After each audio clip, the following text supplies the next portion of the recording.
Welcome to the next instalment of our school Keeping in Touch videos. Last week, Mrs. Fraser talked to you about how we need to feed our inner good wolf, the wolf that nurtures us, the wolf that offers us positivity.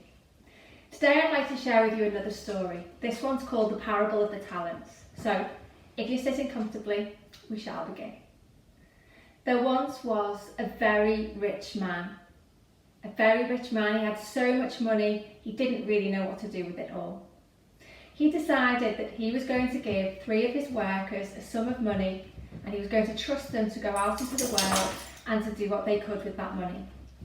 He gave them all the same instructions. He said, do whatever you can, invest this money, trade wisely, use the money to do good in the world, and in 1 year's time we'll get back together and we'll see how much more money you've made and what you've done with that money.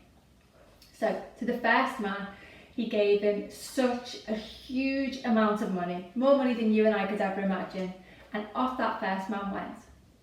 To the second man, he gave a little bit less, still a large amount, but a little bit less than the first man, and he sent that man off and said, off you go, do what you can, see you in a year. Now to the third worker, he gave a little bit less again, still more money than that man could earn in 10 years, and he sent him off into the world and said, see you in 365 days and I'll see what you've done with that money. So the year passes. The rich man and his 3 workers got back together and they shared their stories of how they'd spent that money. So the first man said, I took the money, I've used it really wisely, I've traded well, I've gone out into the world and I've used the money for good. This is what I have. And the first man had doubled what he originally had. The second man had also done really well with the money. Not quite as well as the first man, but he'd made some good deals, he'd traded well, he'd used his money for good, and he came back and he said, this is the profit that I've made for you. Now the third man, quite a different story. You'll remember he had less money than the other 2, but he didn't do anything with his money. He looked a bit sheepish, a bit shy when the boss asked, so what have you done with all of that money I gave you? And he said, you're quite a scary boss. And I was a bit worried in case I lost all of the money, so I hid it under my mattress and here it is. I still have it all, but I haven't done anything else with it. The boss was not a happy man.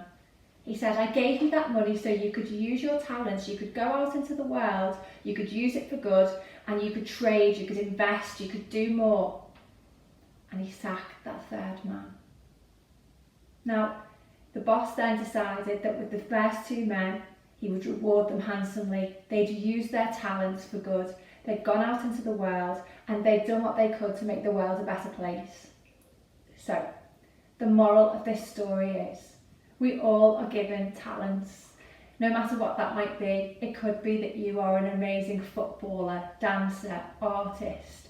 Whatever your talent is, use it wisely. And take every opportunity that you can to go out into the world and to invest, to nurture yourself. Thank you. See you soon.